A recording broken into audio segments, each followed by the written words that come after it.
আমরা চলে আসলাম আরো একটি বেসিক ক্লাসে। আজকে আমরা কথা বলবো বৃত্ত নিয়ে, অর্থাৎ বৃত্তের উপর। এটা আমাদের প্রথম বেসিক ক্লাস।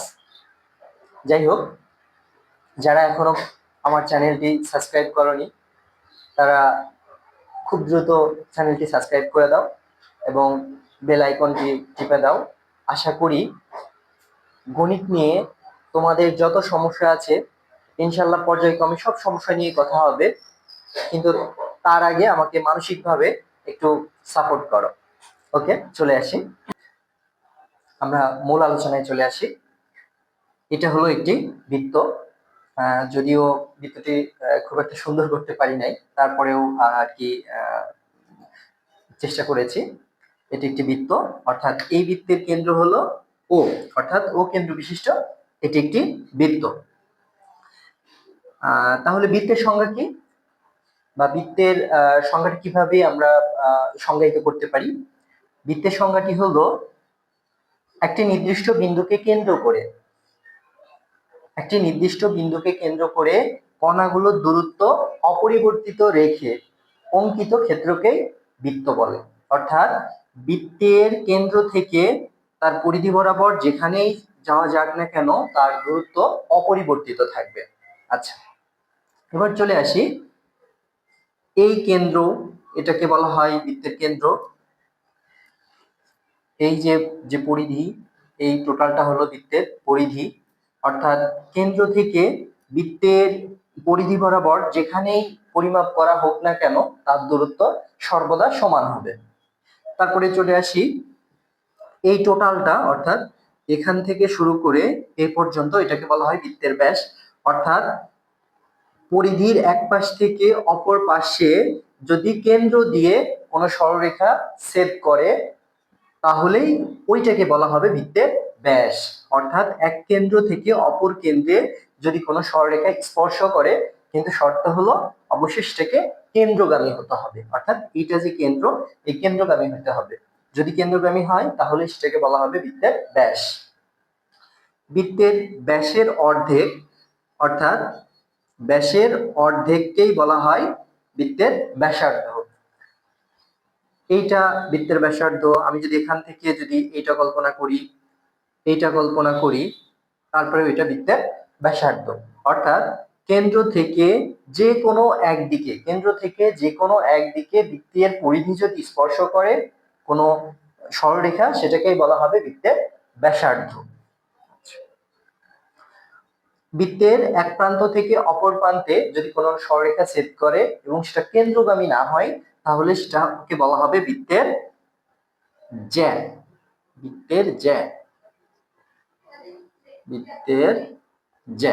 অর্থাৎ বৃত্তের পরিধি এক পাশ থেকে অপর পাশে যদি কোনো সরলরেখা ছেদ করে এবং সেটা কেন্দ্রগামী না হয় তাহলে সেটাকে বলা হবে বৃত্তের জ্যা। অর্থাৎ একটি বৃত্তে অসংখ্য জ্যা অঙ্কন করা যায়। এবার চলে আসি বৃত্তের উপচাপ এবং অধিচাপ। এই যে ছোট একটি চাপ, অর্থাৎ একটি বৃত্তকে ছোট যে চাপে বিভক্ত করা হয় সেটাকেই বলা হয় উপচাপ। অর্থাৎ বৃত্তের উপচাপটি সবসময় ছোট চাপ হয়। আচ্ছা, আর অধিচাপ, যদি এই টোটাল বৃত্তটাকে আমরা কল্পনা করি, যদি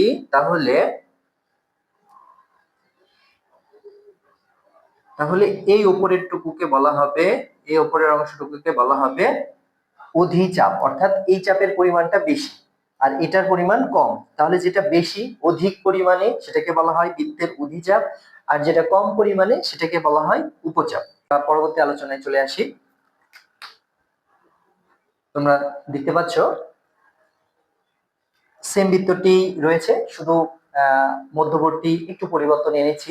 অর্থাৎ আমি বৃত্তর অভ্যন্তরে একটি চতুর্ভুজ অঙ্কন করেছি। এই বৃত্তটাকে বেশ কিছু অংশে বিভক্ত করেছে। অর্থাৎ আমরা যদি এই চতুর্ভুজের এই কর্ণটা কল্পনা করি তাহলে এই কর্ণের উপরে বৃত্তের যে অংশটুকু রয়েছে সেটা হলো বৃত্তের অধিচাপ, অর্থাৎ অধিক পরিমাণে জায়গা নিয়ে রয়েছে।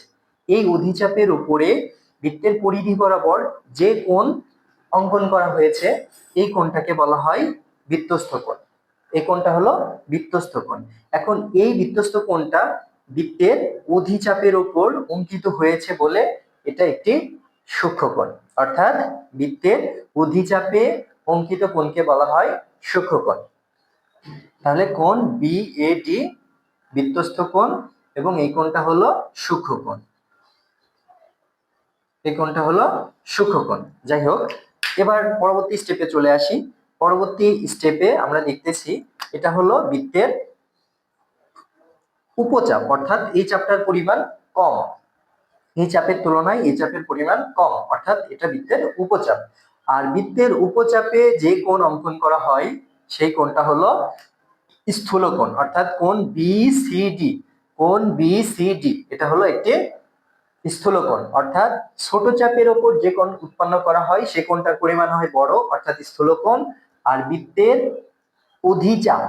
অধিচাপের উপর যে কোণ অঙ্কন করা হয় সেটা হয় ছোট, অর্থাৎ অধিক পরিমাণে অংশের উপর যে কোণ উৎপন্ন করা হয় সেটা হলো ছোট, আর কম পরিমাণ অংশের উপর যে কোণ উৎপন্ন করা হয় সেটা হলো বড়।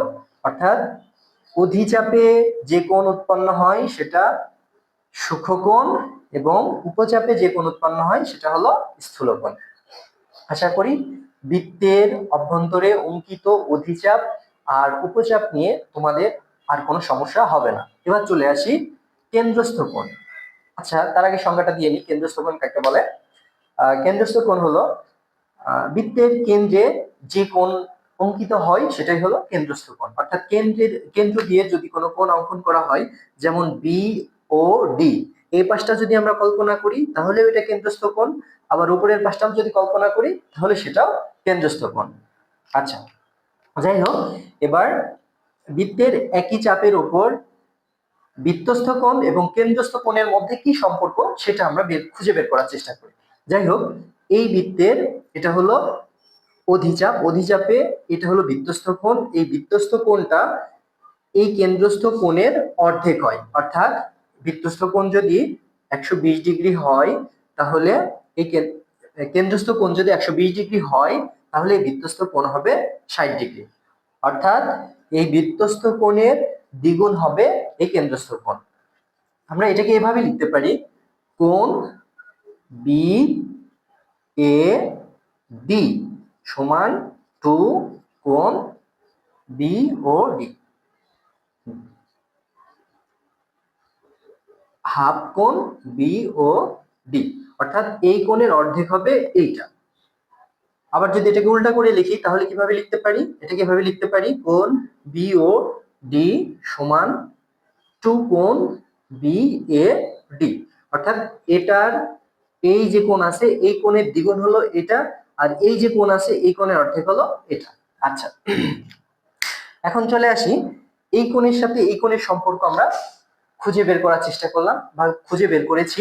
এবার আমাদের দেখতে হবে যে এই কোণের সাথে এই কোণের আসলে যোগসূত্রটা কি বা সম্পর্কটা কি। এখন তোমরা অবশ্যই লক্ষ্য করেছো এই বৃত্তের অভ্যন্তরে অঙ্কিত এ বি সি ডি একটি চতুর্ভুজ, অর্থাৎ এ বি সি ডি যেহেতু চতুর্ভুজ তাহলে অবশ্যই তার চারটি কোণ মিলে কত হবে, 360 ডিগ্রি। তোমরা আগেই জেনেছো যে চতুর্ভুজের চার কোণের সমষ্টি 360 ডিগ্রি। এখন আমরা খুঁজে বের করার চেষ্টা করি কোণ বি এ ডি এবং কোণ বি সি ডি এর মধ্যে সম্পর্কটা কি।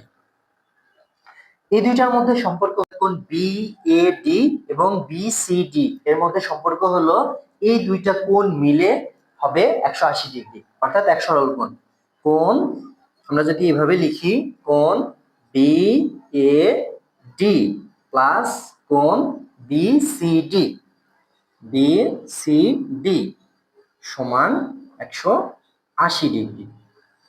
তাহলে আমরা কোণ বি এ ডি এবং বি সি ডি এর মধ্যে কি সম্পর্ক খুঁজে পেলাম, যে এই চতুর্ভুজের মধ্যে যদি এটা বৃত্তস্থ কোণ এবং এটা যদি বৃত্তস্থ কোণ হয় তাহলে এই দুইটা কোণের মধ্যে, এবং এটা যদি এটা কি চাপে অঙ্কিত কোণ, এটা হলো অধিচাপে অঙ্কিত কোণ আর এটা হলো উপচাপে অঙ্কিত কোণ, তাহলে এই সূক্ষ্মকোণ আর এই স্থূলকোণ মিলে এক সরল কোণ হবে, অর্থাৎ 180 ডিগ্রি হবে।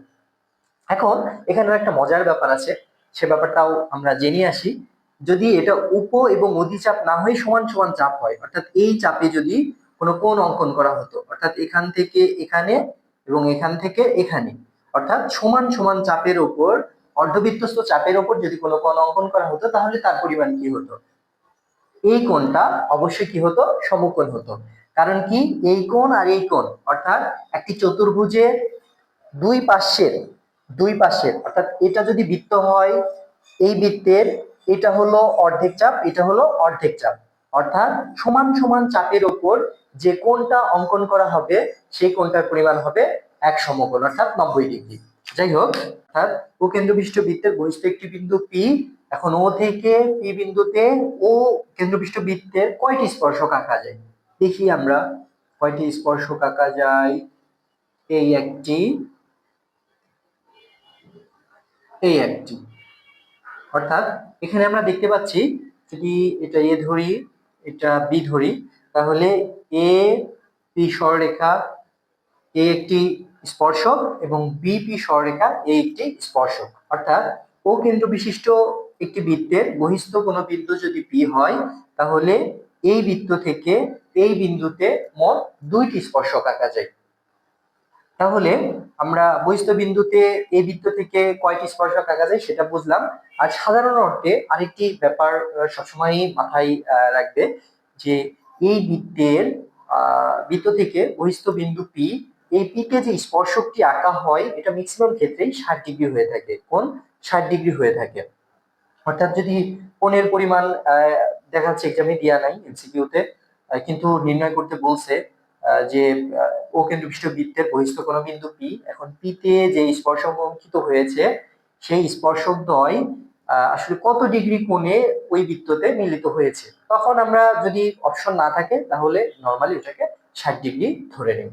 মাধ্যমিক লেভেলে যে সূত্রগুলো রয়েছে সেই সূত্রগুলো খুঁজে বের করার চেষ্টা করব এবং তার যথাযথ ব্যাখ্যা দেবার চেষ্টা করব। যাই হোক, বলাই তো হয়নি, এটা কেন্দ্র, এই কেন্দ্রে যে কোণ উৎপন্ন হয়, অর্থাৎ এই কেন্দ্র বরাবর যে কোণ উৎপন্ন করা হয় এটা হলো এক বৃত্তীয় কোণ, অর্থাৎ এক বৃত্তীয় কোণের পরিমাণ হলো 360°। এক বৃত্তীয় কোণের পরিমাণ তাহলে কত ডিগ্রি? 360°। আচ্ছা, এবার চলে আসি, এটা হলো বৃত্তের পরিধি, এই পরিধি থেকে এই পরিধি পর্যন্ত, অর্থাৎ পরিধির এক প্রান্ত থেকে অপর প্রান্ত পর্যন্ত যে সরলরেখা অঙ্কন করা হয় এবং সরলরেখাটা যদি কেন্দ্রগামী হয় তাহলে এটাকে বলা হয় ব্যাস। এটাকে কি বলা হয়? ব্যাস। অর্থাৎ বৃত্তের ব্যাস ইজ ইকুয়াল টু, যদি আমরা ডি ধরে নিই, ডি প্রতীকটা ধরে নিই, তাহলে ডি ইজ ইকুয়াল টু হয় আর ইন্টু 2। অর্থাৎ আরটা হলো বৃত্তের ব্যাসার্ধ আর ডিটা হলো বৃত্তের ব্যাস। তার মানে এই বৃত্তের ব্যাসটা হলো এটার দ্বিগুণ, মানে এটাকে যদি আর ধরি তাহলে বৃত্তের ব্যাসটা কি হচ্ছে? 2r। তার মানে আর এর দ্বিগুণ। অর্থাৎ একটা বৃত্তের ব্যাস একটা বৃত্তকে সমান দুই ভাগে বিভক্ত করে, অর্থাৎ এই পাশেও যতটুকু হবে এ পাশেও ততটুকু হবে। আবার যদি এটা কল্পনা করি তাহলে এ পাশেও যতটুকু হবে এ পাশেও ততটুকু হবে। এই সূত্রটাকে যদি আমরা একটু মাল্টিপ্লাই করি তাহলে r is equal to d divided by 2, অর্থাৎ r সমান সমান ব্যাসার্ধ সমান সমান ব্যাসের অর্ধেক।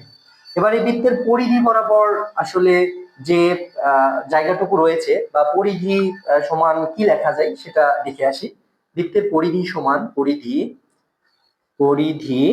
ইজ ইকুয়াল টু 2πr, অর্থাৎ বৃত্তের পরিধি সমান সমান 2πr। আমরা জানি এখানে rটা হলো ব্যাসার্ধ, এই যে এইটুকুর পরিমাণ, আর পাইটা হলো constant, pi is equal to 22 divided by 7। এটাকে একটা কনস্ট্যান্ট মান ধরে নেওয়া হয় মাধ্যমিক লেভেলের জন্য আর কি, 3.1416 এটা ধরে নেওয়া হয়। তাহলে বৃত্তের পরিধি আমরা পেলাম। বৃত্তের পরিধি নির্ণয় করার সূত্র, অর্থাৎ যদি আর এর মান দেওয়া থাকে অথবা যদি ব্যাস দেওয়া থাকে তাহলে এই বৃত্তের পরিধি কিভাবে বের করা যায় সেটা দেখে আসলাম। এবার দেখব এই বৃত্তের ক্ষেত্রফলটা কি, অর্থাৎ এই বৃত্তের মধ্যে যে অঞ্চলটুকু রয়েছে এই পুরো অঞ্চলটুকুর আসলে কতটুকু জায়গা জুড়ে রয়েছে সেটা যদি বের করতে বলে তাহলে আমাদের বৃত্তের ক্ষেত্রফল বের করতে হবে। অর্থাৎ বৃত্তের ক্ষেত্রফল is equal to pi r square. অর্থাৎ বৃত্তের যে ব্যাসার্ধ থাকবে তার উপর বর্গ এবং পায়ের যে মান আছে কনস্ট্যান্ট, সে দুইটা যদি গুণ করি তাহলে আমরা এই বৃত্তের ক্ষেত্রফল পেয়ে যাব। উক্ত বৃত্তের এবি ব্যাস আমরা ও কেন্দ্র থেকে পরিধি বরাবর অর্থাৎ পরিধির ই বিন্দু থেকে ওই আরেকটি ব্যাসার্ধ অঙ্কন করলাম। এখন কোণ ই ও বি এ আমরা এখানে লক্ষ্য করতেছি এটা একটি উপচাপটাকে আমরা এস ধরে নিলাম। আর বৃত্তের তো আমরা জানি যে বৃত্তের ব্যাসার্ধ আর আর এখানে যে কোণটি উৎপন্ন হয়েছে সেই কোণটাকে আমরা থিটা ধরে নিলাম। অর্থাৎ এটা হলো বৃত্তের চাপ, বৃত্তচাপ এস। ও ই এটা হলো বৃত্তের ব্যাসার্ধ আর আর কোণ ই ও বি সমান থিটা। এখন এই চাপটুর ই থেকে বি এর দূরত্ব অর্থাৎ এই চাপটুকুর দূরত্ব কত এটা যদি আমরা নির্ণয় করতে যাই তাহলে অবশ্যই আমরা এই সূত্রটা অ্যাপ্লাই করব। অর্থাৎ চাপ S is equal to R theta. চাপ S is equal to R theta. এখন থিটাটা আসলে কোন মানে থাকতে পারে? আমরা জানি থিটার দুইটি মান রয়েছে, একটা হলো ষাটমূলক মান, এই থিটারই ষাটমূলক মান, আর একটা হলো বৃত্তীয় মান। অর্থাৎ একটাকে বলা হয় রেডিয়ানে পরিমাপ আর আরেকটিকে বলা হয় ডিগ্রিতে পরিমাপ। অর্থাৎ একটি কোণকে দুইটা পরিমাপে পরিমাপ করা যায়, একটা হলো রেডিয়ান পরিমাপ আর একটা হলো ডিগ্রি পরিমাপ। এখন দেখি 1 ডিগ্রি সমান পাই বাই 180 রেডিয়ান। এই সি প্রতীকটাকে রেডিয়ানের জন্য নির্বাচন করা হয় বা আমরা রেডিয়ান বোঝাইতে সি প্রতীকটা ব্যবহার করে থাকি, আর ডিগ্রি বোঝাইতে এই যে ডিগ্রির যে প্রতীকটি রয়েছে সেটা ব্যবহার করে থাকি। অর্থাৎ 1 ডিগ্রি সমান পাই বাই 180 রেডিয়ান, আর 1 রেডিয়ান সমান 180 বাই পাই ডিগ্রি। এই দুইটা হলো সম্পর্ক।